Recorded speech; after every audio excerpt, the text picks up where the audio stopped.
اب کچھ عرصے سے ہم دیکھ رہے ہیں کہ وہ اپوزیشن کو تنقید کا نشانہ بناتے ہیں کہ یہ انتخابی اصلاحات پہ ہمارے ساتھ بیٹھنے کو تیار نہیں ہے، اور حکومت کا مکمل فوکس رہتا ہے EVM کے اوپر اور اوورسیز پاکستانیوں کے اوپر. تو یہ آپ کی نظر میں خود جب دھاندلی کا الزام لگا اور ری پولنگ میں بھی دوبارہ وہاں سے ہاری PTI، کیسا کتنا بڑا سیٹ بیک؟ دیکھیں، ایک مورل اتھارٹی کی بات ہوتی ہے. ہائی مورل گراؤنڈ پہ رہتے ہوئے خان صاحب 126 دن ایک آپ دھرنا کرتے ہیں، وہ صرف اس لیے کہ انہیں خدشہ تھا کہ 4 حلقوں میں دھاندلی ہوئی ہے اور ان کو کھول دیا جائے تو معاملات بہتر ہو سکیں گے، اور اس کے لیے اتنی تپسیا اور اتنا 126 دن کا شور ہوگا. بہت سی پارٹیز اکٹھی ہوئی، روز تقریریں. اس کے بعد ایک نیریٹو بلڈ کیا گیا بیفور الیکشن کے الیکشنز آر سٹولن، اور یہاں پہ الیکشن چوری کیے جاتے ہیں اور دھاندلی کی جاتی ہے، اور اس طریقے سے یہ جو لوگ بیسیکلی الیکٹڈ نہیں ہوتے وہ آ کے بیٹھ جاتے ہیں. اس کے اوپر پورا ایک نیریٹو بنا کے وہ لوگوں کو رٹوایا گیا کہ بھائی اس طرح ہوتا ہے، ہم آئیں گے تو ہم اس سارے معاملے کو بہتر کریں گے. آ گئے.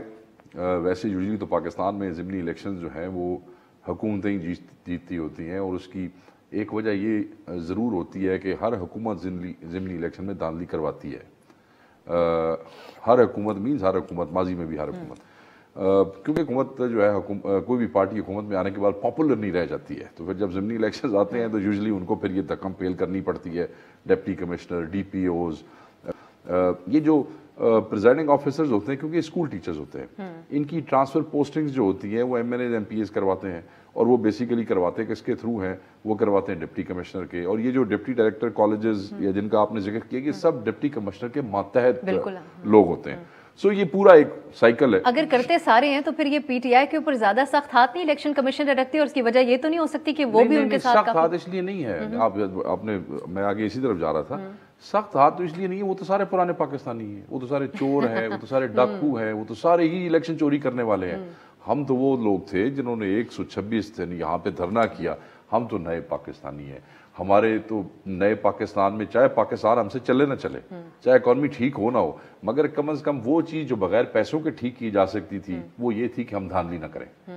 اور ایسی پارٹی جب خود دھاندلی کے الزام میں پوری دنیا کے سامنے بے نقاب ہو جاتی ہے تو آپ مجھے بتائیں کہ پھر ان کے پلے کیا رہ جاتا ہے. وہ جو ہائی مورل گراؤنڈ تھا، وہ اتھارٹی، وہ یہ لوز کر بیٹھے ہیں. اور مور آف ریزن اب اپوزیشن پارٹی یہ کہہ سکتی ہیں کہ یہ جو الیکٹرک ووٹنگ مشین کی یہ بات کرتے ہیں، وہ کہتے ہیں ہم کیسے کریں. ابھی ڈسکا کے اس الیکشن کے اندر انہوں نے اس قسم کی بے ہنگم اور بےہودہ قسم کی دھاندلی انہوں نے کی ہے جو کھل کے سامنے آ گئی. دھاندلیاں لوگ کرتے ہیں چھوٹی موٹی ضمنی الیکشن میں، پرچیاں ڈال دو، بندے ادھر کر دو، پولیس ادھر کر دو، مگر یہ بیچارے وہ بھی طریقے سے نہیں کر سکے. اور ایونچولی اتنا بڑا تماشا کھڑا ہوا.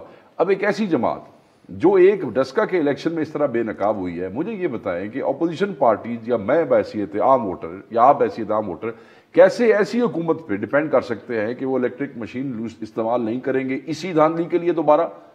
سو بیسیکلی یہ جو کیس بلڈ کر رہے تھے الیکٹرک مشین کے لیے، وہ ڈسکا رپورٹ جو ہے وہ اس نے تباہ کر کے رکھ دی ہے. اور میں یہ سمجھتا ہوں کہ ان کے لیے شرم کی بات ہے، اور کچھ اس ملک میں ہوتا یا نہ ہوتا، مگر کم از کم ان کو نظر آ گیا تھا جب پہلا ضمنی ہوا کہ اس میں یہ گڑبڑ ہو گئی ہے، تو دوسری دفعہ مطلب پولیس اٹھا کے لے کے جا رہی ہے، اور الٹیمیٹلی یہ چیف منسٹر یا ان کے وزراء کی مرضی کے بغیر نہیں ہو سکتا.